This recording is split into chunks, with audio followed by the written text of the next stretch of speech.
there's been reports online that PBC, Al Heyman, whoever that represents Andy Ruiz, that they could somehow manufacture or orchestrate a situation whereby Ruiz will fight Deontay Wilder for the undisputed instead of taking the Anthony Joshua rematch, which he is contracted to take. And the speculation is that Al Heyman or, whatever other parties are representing Ruiz, maybe even the networks could get involved, and they would basically take the financial burden of a lawsuit with Matchroom Boxing, because that's what would happen if they decided to have an undisputed fight. They get a lawsuit from Matchroom, and maybe they think it's worth it. Maybe they think, you know what, we're going to make so much money with all Ruiz's Mexican fans and the fans that Wilder's got on board now. It's going to be worth paying whatever money we have to pay in this lawsuit to Eddie Hearn and Matchroom Boxing, Anthony Joshua. So yeah, the Sun newspaper are reporting it. But at the moment, Andy Ruiz is still talking about the Anthony Joshua rematch happening and saying that he will speak to Mauricio Sulaiman after the Anthony Joshua rematch. Now, that could just be him playing his cards close to his chest. We could get a shock announcement that actually Andy Ruiz is going to fight Wilder. The AJ fight ain't happening. And then litigation will ensue. So we'll have to see. But personally, I know it's a very unpopular opinion in the UK.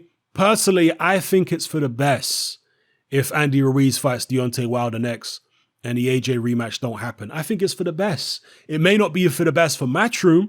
It may not be for the best for Sky. It may even not be for the best for the Zone.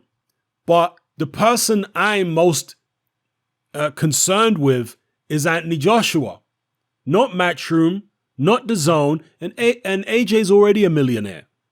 He doesn't need to fight Andy Ruiz next for financial reasons. He's already made loads of money. The other parties, they've built much of their business off the back of AJ's success. So if AJ doesn't go right back in there, now they're panicking. Eddie Hearn's got a contract with the Zone that he's got to see out. He's got a contract with Sky that he's got to see out.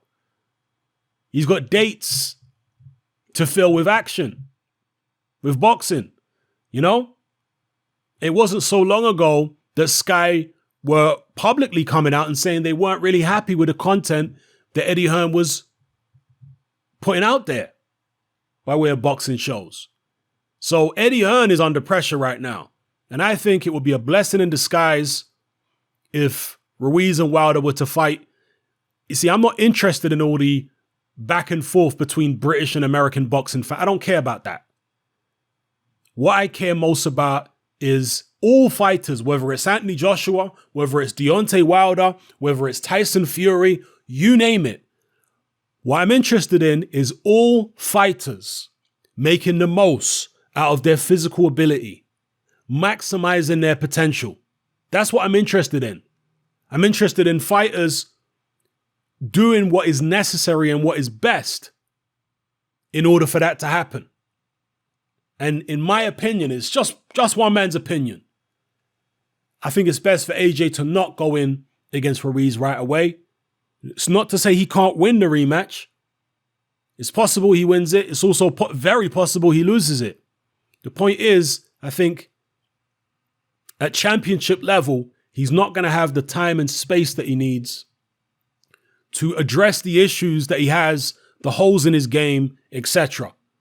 If he was to drop down a couple levels, take, some lower level fights, take it easy, readjust with a new trainer, rebuild himself as a fighter, maybe even reinvent himself as a fighter. I said that in a previous video. That would be, in my mind, the ideal scenario in terms of, getting rid of those flaws in his game as best he can. Yeah? I think that will be the way to go, away from the championship spotlight. But as I say, there's this rivalry now between UK boxing and American boxing, which is getting very heated. And because of that, fans are desperate. Fans are putting pressure on AJ to get right back in there and fight Andy Ruiz in a rematch.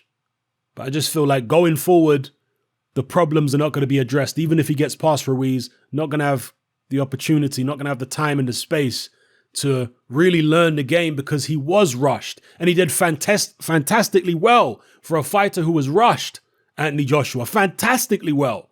It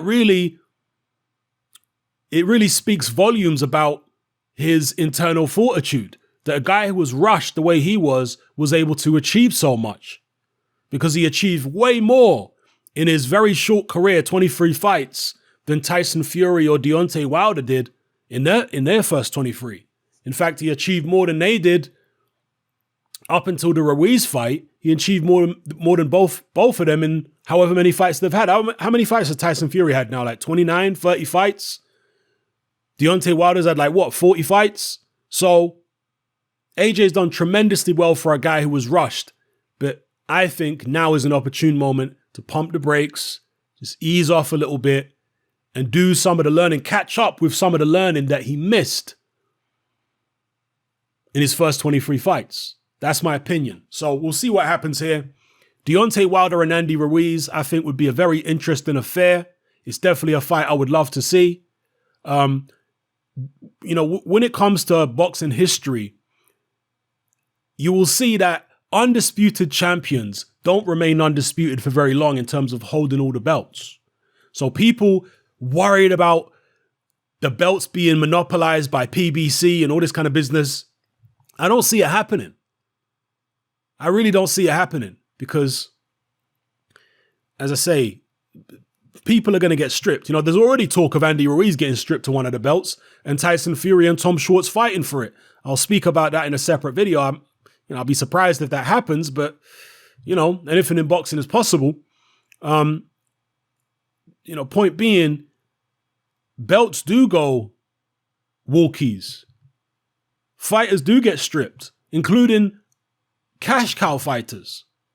Yeah, because at the end of the day, when one fighter has all the belts, he's only going to fight, let's say, a couple times a year. So, and I don't know how it works out in terms of the sanctioning fees with all the belts being held by one guy. At championship level, a belt holder might fight once a year, depending on what's happening in his career at the time. So, and then you do have organizations like the IBF who are very strict when it comes to enforcing their mandatories. They don't give a damn about stripping people of their belt. A lot of the time anyway. I'm not saying they do it every time, but a lot of the time, the IBF are very strict when it comes to their mandatories. So we'll see what happens. But personally, I wouldn't be mad to see Andy Ruiz fight Deontay Wilder and the AJ rematch not happen. I think if AJ is as good as he believes he is, as his team believe he is, as, many people believe he is, then he will come back from the Andy Ruiz loss and he will be able to rebuild himself, go away, take some other fights. I saw actually somebody speaking about an alternative route for Anthony Joshua if he doesn't take the Ruiz rematch. And they said that he should fight Dylan White. I think it was Kalle Sauerland, actually. Yeah, it was. Kalle Sauerland said if he was Anthony Joshua's promoter, he wouldn't go back in there against Ruiz. He'd actually have the Dylan White fight now. And I think that's a pretty interesting route for him to take, That does kind of make sense to me in my head when I think about it. So anyway, let me know what you guys think in the comment section below. It's happening, I'm out. Join me on Patreon.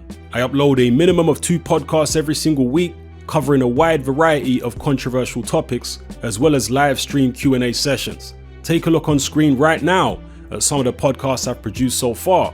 For just $3 a month, the equivalent of about £2 a month, you get access to all my new podcasts and my entire back catalogue of past podcasts, including my popular Confessions of a Nightclub Bouncer series. You can listen on your computer or on your smartphone or tablet by downloading the Patreon app from the Google Play Store or the App Store for free. The Patreon app also allows you to download each podcast in MP3. For less than the price of a cup of coffee, you get access to dozens of hours of exclusive content. It's easy to sign up, there's no contract, and you can cancel at any time. So come and join our community of free and critical thinkers by signing up with me here on Patreon today.